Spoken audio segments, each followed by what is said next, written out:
It's funny for me, 'cause normally when we're filming, you know, after we've done something, we've climbed up or crossed the river or eaten something terrible, the crew are always like, oh God, okay, great, can't keep moving. This time I remember finishing it and, you know, I went, okay, guys, we're done. And just looking at them all and they were just like, yeah, this is not right. Which is an arguable point.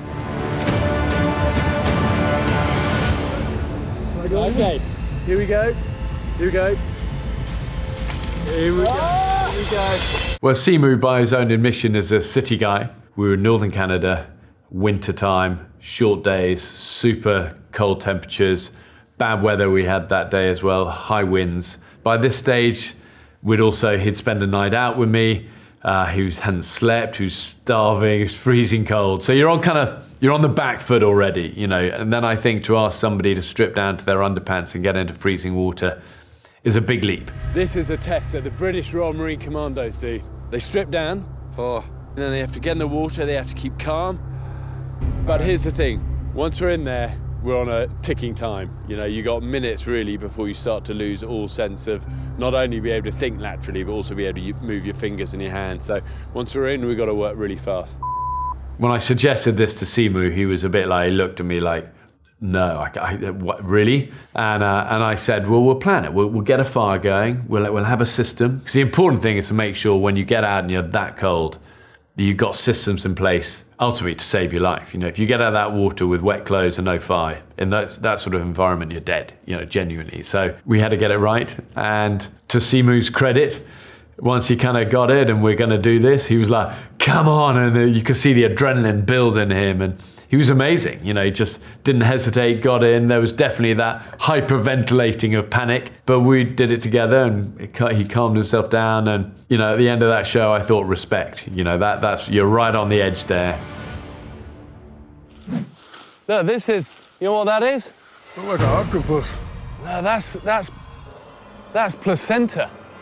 Well, somebody had a baby. First of all, Shaq, what a legend of a guy. Such a live wire, such a talent, such an entrepreneur, such a cool guy, but also huge, you know, and we'd never taken a guest this big before. And I remember we were trying to deck him out in the right gear, you know, and the only gloves we could find were oven mitts, you know, the oven gloves, massive great things. We had Shaq like this and we were climbing, I'd been climbing up this cliff with him and on the top there, we just saw it on the ground, a placenta. You know, it's huge. Something big had just given birth, and all was left was this bloody sack of whatever, you know, fluids and everything. And more than likely, it's going to be a moose in that part of the States we were in, up in the forest there. And it was fresh. You know, you could smell it. I mean, if nature tells you if it's off, go near it, you know pretty quickly it's off. I mean, look at that. Yeah, looks good. Actually, it's good. I mean, it's like with blood, you know, it's true survival food. You know, it's there for a purpose. That placenta is feeding that young moose perfectly. So in terms of nutrients and energy density, you don't get much better than placenta. But you just have to kind of get your head around the thing and try and kind of shut that part of it out. It's important for me to always with Running Wild, get the guests involved, you know, get them gutting the fish or whatever. I got Shaq to cut that placenta. He was a bit like, oh, you know, but it's cycle of life, and if you're going to eat it, you've got to help. This could be lethal quicksand. It's been known to swallow people and vehicles whole. We've set this up so I can show you how to get out of it alive. This clip was from one of the first ever episodes of Man vs. Wild, when we were still kind of winging it in every way and trying to figure out kind of things. And we'd come across this quicksand, and our default is that we avoid the obstacles. And then we were just figuring out, actually, Man vs. Wild is about let's find the obstacles and let's make something of it, and let's show what you do if you got caught in it. And like with all sharing knowledge, the best way is explanation, demonstration, imitation, you know, as they used to say in the military. In other words, get in, get involved, show what you're doing, show how you get out of it. And what's nasty about this stuff is the more you fight it, the more it like pulls you in. And look, you suddenly realise it's not just this crust of sand that you thought, but actually it's all of that clay and water. Remember this, the way to go out is the way you came in. Don't plough on. And then don't fight it. Stay calm and try and get one limb up gently at a time. Try and get yourself on top of this stuff rather than in it. And then just wriggle gently like a seal, spread your weight and get back to safety.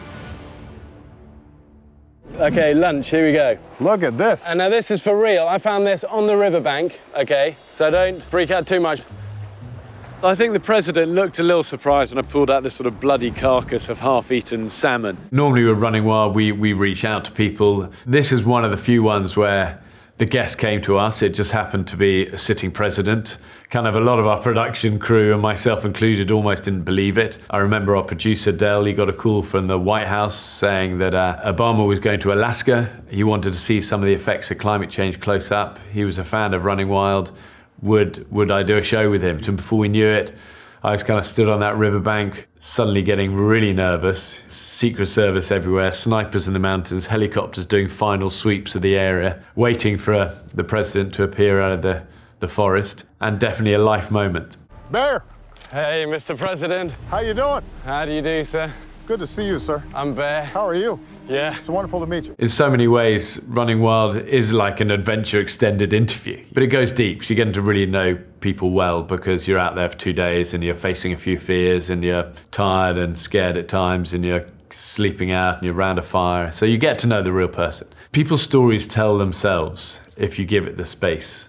And I always think the real star of Running Wild is actually the wild. And for me, the highlight really was just getting to hear his as a man, as a guy, rather than as a president. And to hear him just talking about his girls, you know, his daughters and his hopes and aspirations and everyday stuff that you'd maybe want to ask somebody in the position as the most powerful man in the world, rather than just about politics and situations and countries.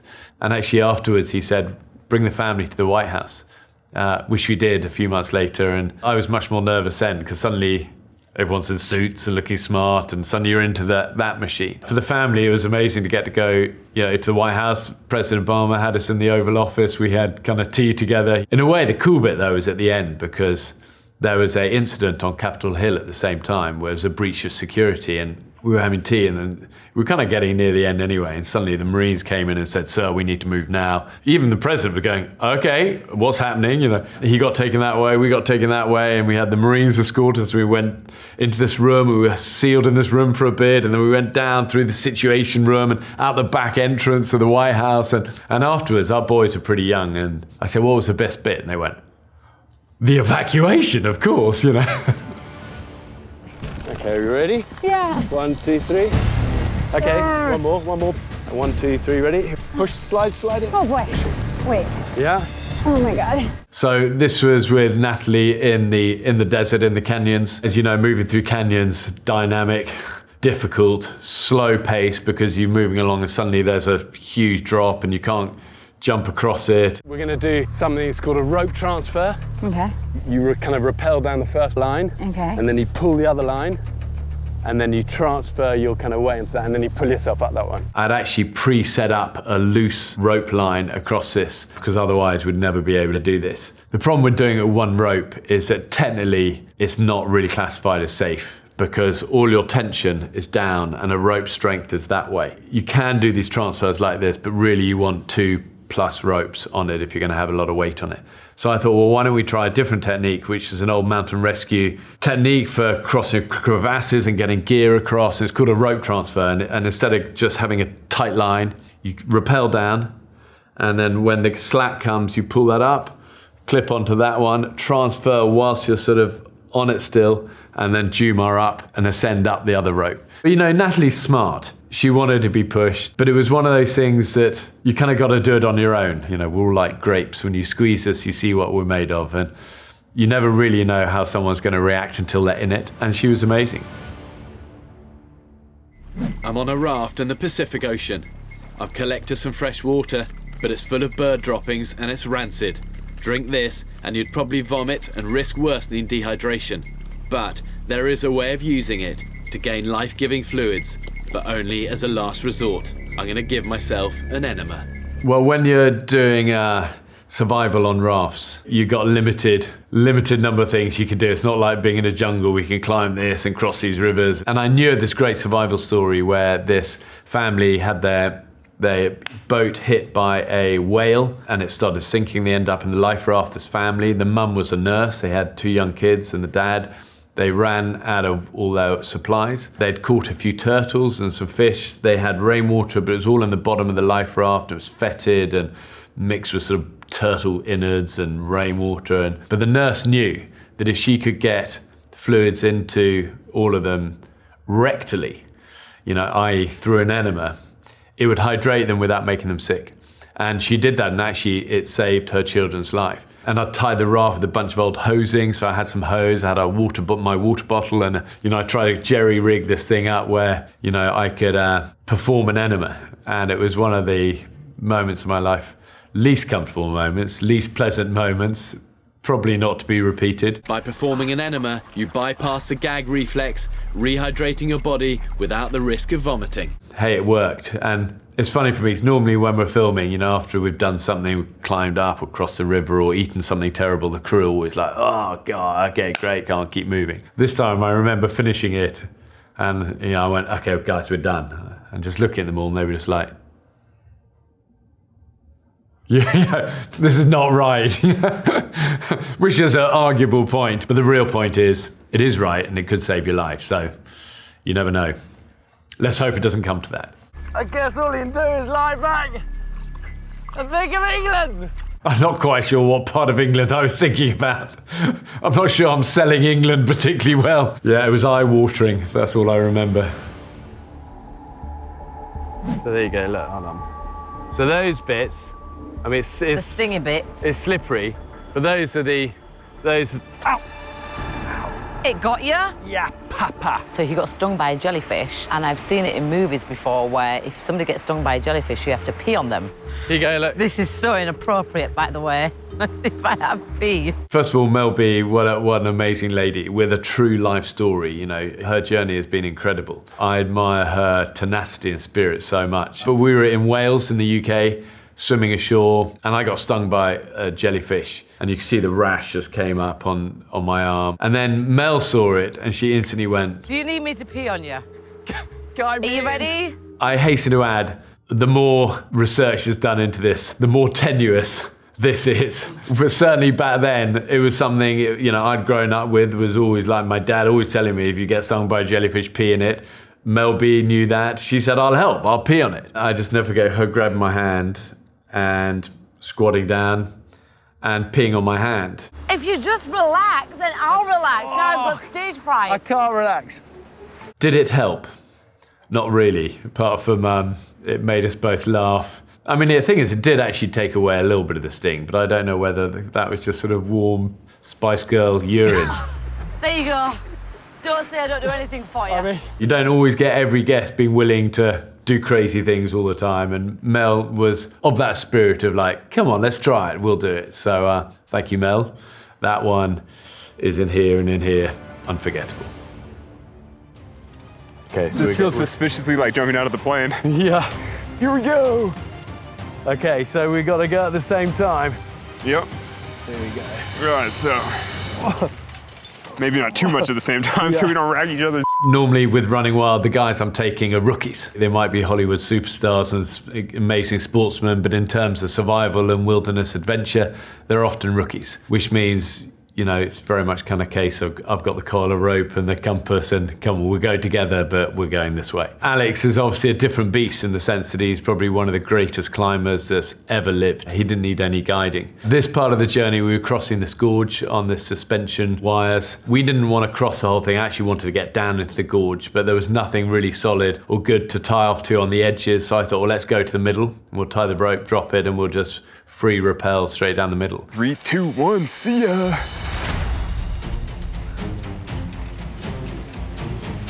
But it was interesting because, here's a guy who's so fearless, but so fearless within his zone, and I think his zone is he's always on the rock. And I think for this, when we did a counterbalance, so the rope just went over the top and you got to go at the same time, otherwise, you've got to make sure it's simultaneous. And he was going, oh, wow, it's a long way down, And I think it's so funny for even someone like the great Alex Honnold, when you look into free space with nothing tangible, there's no rock next to you, it's a different dynamic. It was heartening to see just a flicker of kind of nerves for a second with him. Yeah, what a good guy. and you see all of the blood coming out of its jugular there, and that really in an emergency survival situation is food and life. You know, survival is never pretty. This was in Siberia in wintertime. We were with the Tuvan tribesmen up there, who are nomadic indigenous people up in that part of Russia. Hard life, you know, sub-zero for a lot of the year, crazy winds, and they live off the land. But obviously a big beast like yak is incredibly valuable for them. They don't want to be killing a yak for meat unless it's old and it's on the way out. You know, their staple way of doing it is that they will cut into the carotid artery here, and they have almost like a tap on it where they can plug it, and they can just release that clot. They can fill up some jars and stuff with blood. But if you're in an emergency situation, blood is absolutely right up there in terms of survival food. Maybe after liver, but blood is just, it's warm, it's nutritious, got all the amino acids, all the protein, all the energy, the salts you need. Warm, salty. But if you hadn't eaten, came across this literally would save you. I think with so much of food, there's always a connection with people when you eat together. Certainly in terms of survival, I think it's the same. And in terms of indigenous cultures, when you share something that's important and almost has a spiritual element to them, you create connections. I definitely notice afterwards big smiles on a lot of the indigenous folk, and as far as they're concerned, I suppose you're part of the family, sharing the blood. But they were amazing guys and always so hospitable and kind to me.